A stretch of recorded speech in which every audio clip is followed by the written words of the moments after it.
Bonjour à toi. Je viens de présenter un nouveau message de la part de l'Éternel qui s'intitule « Quand rien ne va ».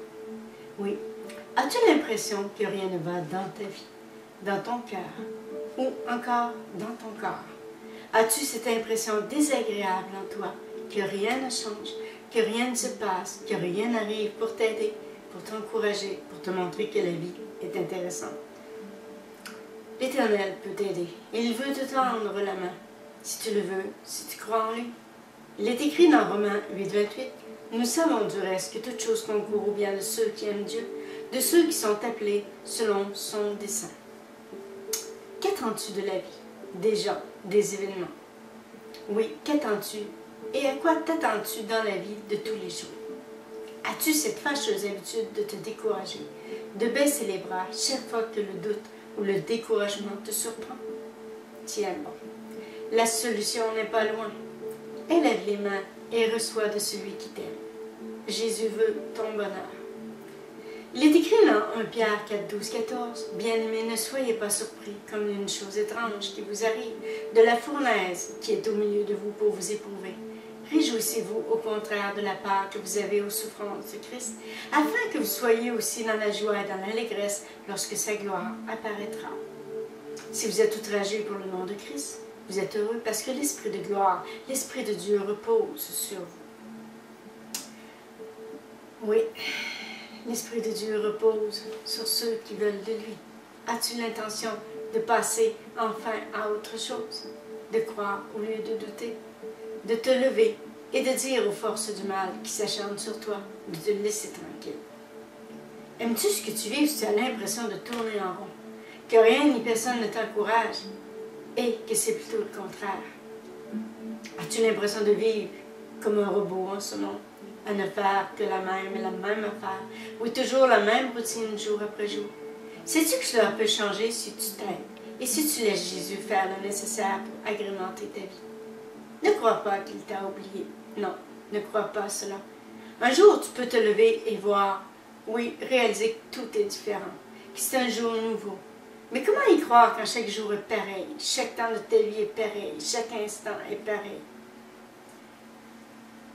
Crois dans ce qui est vrai, non dérisoire. Crois dans les bonnes choses, pas dans le vent. Crois en Jésus, son amour, ses promesses, son œuvre. Il est écrit dans le verset Jean 11:40, Jésus lui dit, « Ne t'ai-je pas dit que si tu crois, tu verras la gloire de Dieu? » Oui. Tes journées semblent se ressembler, et plus le temps passe, plus c'est pareil, n'est-ce pas? Toi, tu aimerais bien voir les choses changer, et que ce jour nouveau soit là. Tu ne vois rien. C'est difficile d'avancer, de marcher par la foi, non juste par la vue.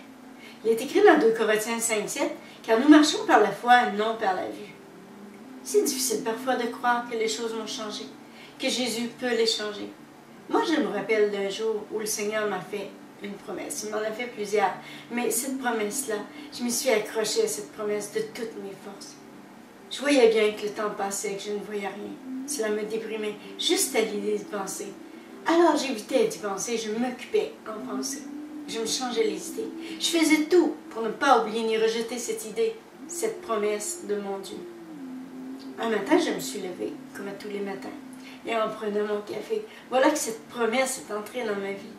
Oui, ce que j'attendais depuis si longtemps était là devant moi. Je ne savais pas comment réagir, tellement la surprise était intense. Je me l'avais promis, je voulais y croire de toutes mes forces. Et là, c'était là. Ce jour était arrivé. J'arrivais à peine à y croire. Je me disais, hey, est-ce vraiment là? Tout cela pour te dire que tôt ou tard, ce qu'il dit et promet se réalise. Il te suffit d'attendre en silence, patiemment, ne pas maugréer, ne pas oublier et lui faire confiance. Car Jésus n'est jamais en retard et il sait quel est le bon temps ou le bon moment pour te bénir, te faire plaisir. Donne-lui la possibilité de te le démontrer. Lui accorde-lui la possibilité de te montrer qu'il t'aime et qu'il ne t'a pas oublié. Il est écrit dans le verset Lamentation 3:26, « Il est bon d'attendre en silence le secours de l'Éternel. » Et oui, attendre la bénédiction de l'Éternel. Car dans ce que tu demandes, il y a tout un monde qui tourne autour de ta demande. Des gens aussi que tu aimes, on n'aime pas des événements, des choses. Il doit tout réunir pour favoriser ta demande. Il doit analyser ce que tu veux, ce que tu es, ce que tu ressens pour te l'offrir. Oui, au moment où cela sera le plus apprécié pour toi et que tu seras reconnaissant, car tu recevras pleinement sa volonté dans ta vie après avoir tant attendu. Remercie-le aussi. Remercie quand tu demandes, comme si c'était déjà là. Accorde-toi de recevoir, accorde-toi de voir, accorde-toi de croire. Il est écrit dans Jean 11,40, Jésus lui dit, ne t'ai-je pas dit que si tu crois, tu verras la gloire de Dieu? Donc ce n'est pas parce que tu veux qu'il te donnera, mais parce qu'il désire et qu'il t'aime.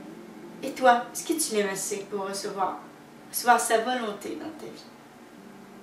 Accepter qu'il t'aime et qu'il agisse maintenant ou pas du tout, qu'il te fasse attendre parfois, qu'il te bénisse un autre jour ou dans un an. C'est sa volonté, pas la tienne. Ça dépend de toi par contre, si tu reçois de toute façon. Si tu doutes, tu ne reçois pas. Il est écrit dans Jacques 1,7 qu'un tel homme ne s'imagine pas qu'il recevra quelque chose du Seigneur. Il est écrit dans Jacques 1,6 qu'il demande avec foi, sans douter qu'à celui qui doute est semblable au four de la mer, agité par le vent et poussé d'un côté et de l'autre. C'est à toi de faire le nécessaire pour recevoir. Tu peux choisir de recevoir, tu dois croire, ne pas douter de son amour pour toi. Un jour, l'Éternel m'a dit, l'homme doute, et doute, et doute encore. Il doit cesser de redouter ce qui est devant pour croire en moi. Et oui. Vois-tu, ce n'est pas à toi de décider de la vie, de la mort, de la santé comme de la maladie, des épreuves comme des temps de réjouissance. Il est écrit dans le verset Lamentation 3,38. N'est-ce pas de la volonté du Très-Haut que viennent les maux et les biens? Amen. Pas facile ce verset. Ni pas facile non plus de vivre toutes ces choses. Parfois la vie, les gens, les événements te font vivre des temps difficiles et des émotions que tu n'aimes pas. Tu es parfois coincé, pour ne pas dire prisonnier, dans un piège que tu aimerais te débarrasser. Et oui. Ta vie t'étouffe parfois. Les gens sont devenus arrogants ou insupportables. Les événements, tu ne les contrôles pas, ainsi que tes humeurs. Tes émotions sont à l'envers. Ton univers est tout bouleversé. Rassure-toi, Jésus est là, sera toujours là si tu veux de lui. Sache que c'est précisément quand tu vas mal, que rien ne va, qu'il est là et peut te montrer que tu n'es pas seul et qu'il peut t'aider. Qu'il peut changer toute ta vie, ton cœur, ce qui se passe dans ton cœur. Va voir Jésus. Oui, prends le temps de t'asseoir avec lui, de lui parler sans bouconner, sans gré, comme ce qu'il a permis dans ta vie. Sache que dans tout ce qui se passe, qu'un événement se prépare, et une victoire, si tu es attentif et vois, attends en silence, l'œuvre que Jésus va accomplir en toi ou dans ta vie. Oui, lorsque tout va mal, que rien ne va en toi, c'est que tu es sur le point de vivre une émotion intense et que tu dois choisir. Choisir de te débarrasser, une fois pour toutes, de cette émotion. Choisir de dire non au découragement. Choisir de te réfugier au bon endroit, de t'abandonner, de te confier en Jésus. Amen. C'est là que tout se complique, car lorsque tout va mal, parfois les gens abandonnent et baissent les bras, malheureusement. Ils se détournent de leur objectif et tournent le dos au Seigneur, croyant qu'ils méritent notre ingratitude, notre rébellion, notre mauvaise attitude et même nos sauts d'humeur. Certains n'ont pas compris que c'est là qu'il faut regarder à lui, que c'est là qu'il faut se courber, prier, s'abandonner entre ses mains. Mais toi, l'as-tu compris? Quand tu es en épreuve, que tout va mal, que fais-tu? Crois-tu?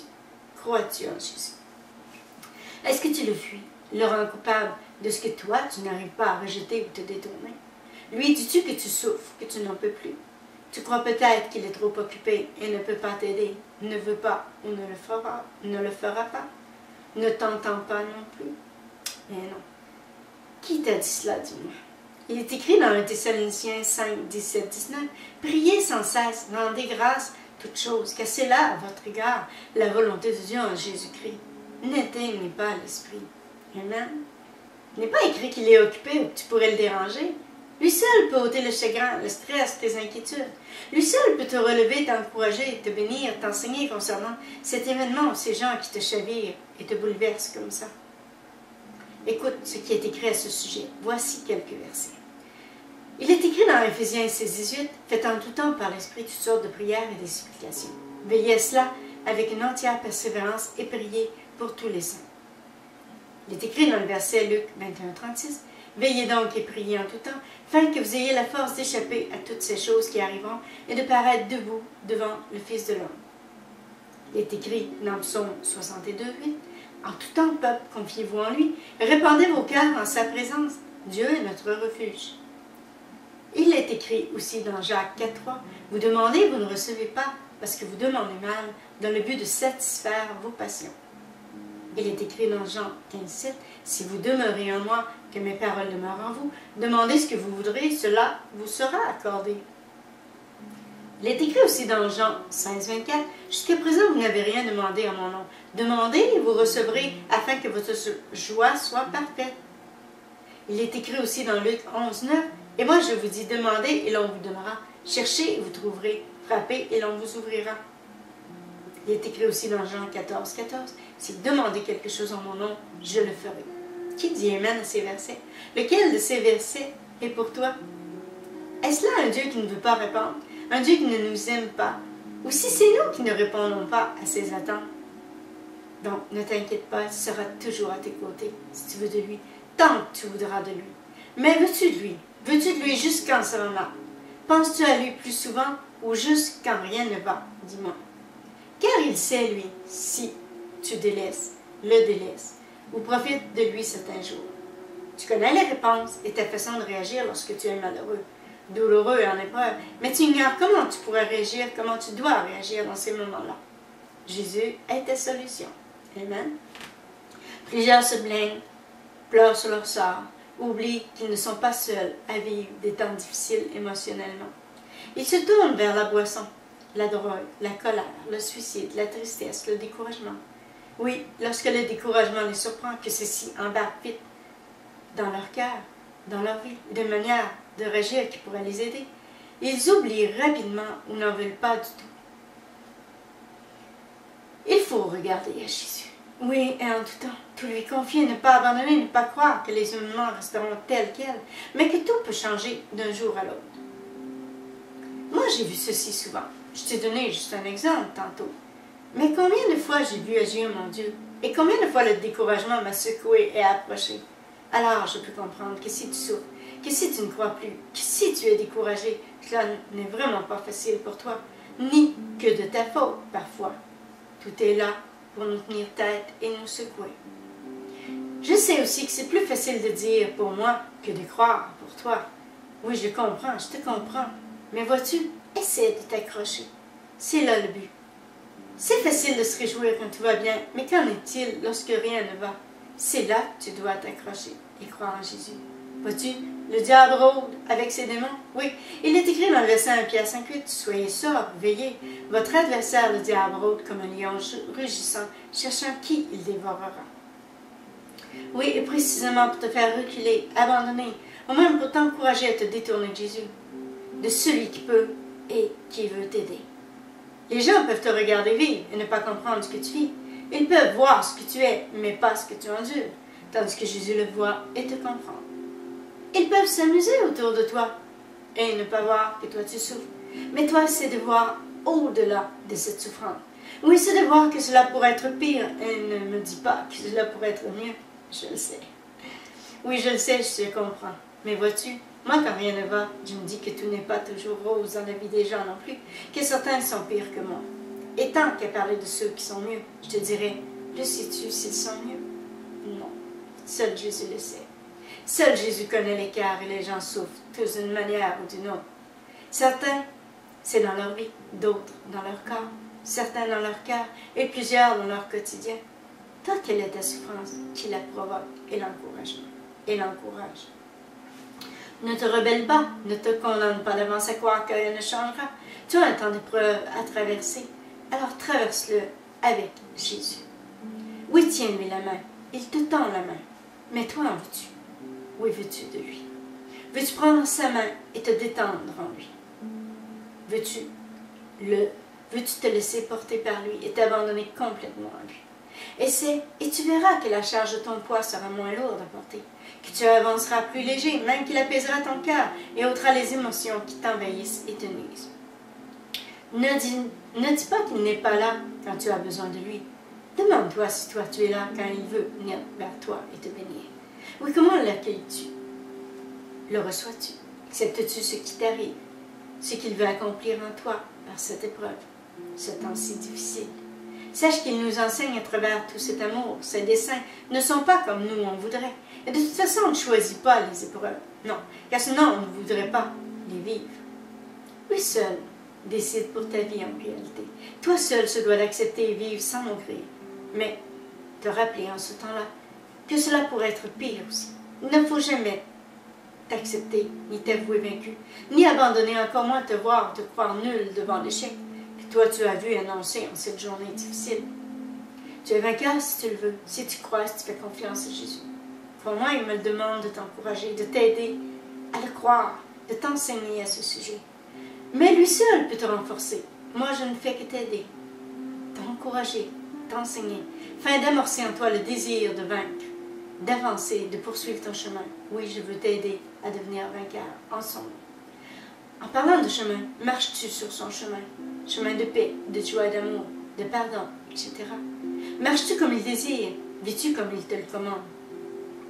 Voilà que ça pourrait t'aider à comprendre pourquoi il permet des épreuves et pourquoi tout va mal dans ta vie. Pourquoi rien ne va en toi, dans ton cœur, dans ton corps, même dans ta vie. Certains se demandent pourquoi il ne le repent pas, ne les aide pas. Toi, est-ce ton cas? Il est écrit dans Ésaïe 59, 1, 4. Non, la main de l'Éternel n'est pas trop courte pour sauver, ni son oreille trop dure pour entendre, mais ce sont vos crimes qui mettent une séparation entre vous et votre Dieu. Ce sont vos péchés qui vous cachent sa face et l'empêchent de vous écouter. Car vos mains sont souillées de sang et vos mains de crime. Vos lèvres profèrent le mensonge. Votre langue fait entendre l'iniquité. Nul ne se plaint avec justice. Nul ne plaide avec droiture. Ils s'appuient sur des choses vaines et disent des faussetés. Ils conçoivent le mal et enfantent le crime. Sache que comme tous les hommes, l'Éternel peut et veut te faire réfléchir, alors fais-le. Et embarque dans la vie qu'elle a pour toi, une vie différente de ce que tu as, des événements différents, des joies que tu n'imaginais même pas, la paix et l'amour de ton Dieu, des gens qui te verront sous un autre jour, des habitudes différentes, des pensées nouvelles aussi. Oui, une vie nouvelle pour toi, mais demande-toi si tu en veux, car tout va changer, ta vie va disparaître et tout ce qui est devant toi aussi. Car il t'apprendra à vivre d'amour, de paix, de pardon et non de stress. Il t'apprendra à croire et non à douter, à aimer et non à haïr. Ce qui fait que ta vie sera différente, c'est que toi, tu seras différent. Tu seras son image, tu vivras sa vie et marcheras sur son chemin. Ne me dis pas que tu le fais si tu ne le fais pas. Et ne dis pas non plus que tu es comme il désire si tu ne l'es pas. Car il voit tout. Oui, il sait si tu lui appartiens, si tu vis comme lui, si tu lui mens et marches sur le chemin que le malin t'essaie d'apprendre chaque jour. Moi je dis, marche sur le chemin de Jésus. Il te rétablira, il t'enseignera, il te montrera la voie à suivre, il te dira quoi délaisser, quoi recevoir dans ta vie et dans ton cœur, quand prendre, quand rejeter, quand te laisser aimer et t'abandonner à lui. Vois-tu, c'est comme un entraînement. Oui, entraîne-toi à vivre comme lui, à suivre son chemin, à mettre en pratique ce qu'il nous a enseigné dans la Bible. Entraîne-toi à vivre comme lui, non comme le malin te suggère. Tu verras des changements dans ta vie. Oui, ne dis pas que tu ne peux pas si tu ne sais pas, mais dis plutôt que tu ne veux pas, que tu ne vois pas non plus. Pourquoi le faire? Voilà la différence entre la vérité et ta réalité. Certains vivent comme ils veulent, et parfois il y en a qui se disent, ben oui, mais les autres le font. Vis pas pour les autres, vis pour toi, vis comme le Seigneur le veut. Oui, tu es ce que tu veux, tu fais ce que tu désires, non ce qu'il veut et ce qu'il désire pour toi, malheureusement. Tu n'es pas comme il désire et il le sait. C'est toi qui ignores qu'il le sait, mais tu sais très bien ce que tu fais de bien ou de mal. De toute façon, es-tu comme ces gens qui appellent le bien mal et le mal bien? Il est écrit dans le verset Ésaïe 5:20, malheur à ceux qui appellent le mal bien et le bien mal, qui changent les ténèbres en lumière et la lumière en ténèbres, qui changent l'amertume en douceur et la douceur en amertume. Es-tu comme ceux qui abandonnent rapidement au lieu de persévérer? Si tu préfères te relever et avancer malgré tout, malgré la fatigue, la douleur, voir la victoire plus que le découragement. Si tel est le cas, que c'est ton cas, alors regarde à Jésus, dès maintenant. Ou encore dès que tu seras sous le charme du découragement, parce que le malin insufflera en toi des pensées qui t'entraînent sur une mauvaise voie, que le malin t'entraîne à y croire. Jésus peut et veut briser les chaînes de ta vie qui te retient prisonnier. Laisse-lui ta vie entre ses mains et reconnais que tu t'es trompé bien des fois, que tu es malheureux, pauvre et nu sans lui, que tu as besoin de lui, que tu te repens de ton passé, de ta vie et il t'aidera. Oui, fais une repentance sincère vers Jésus pour ton bien. Il te libérera, il est mort pour ça. pour sauver tous les hommes qui veulent de lui, qui l'acceptent comme le sauveur, leur sauveur.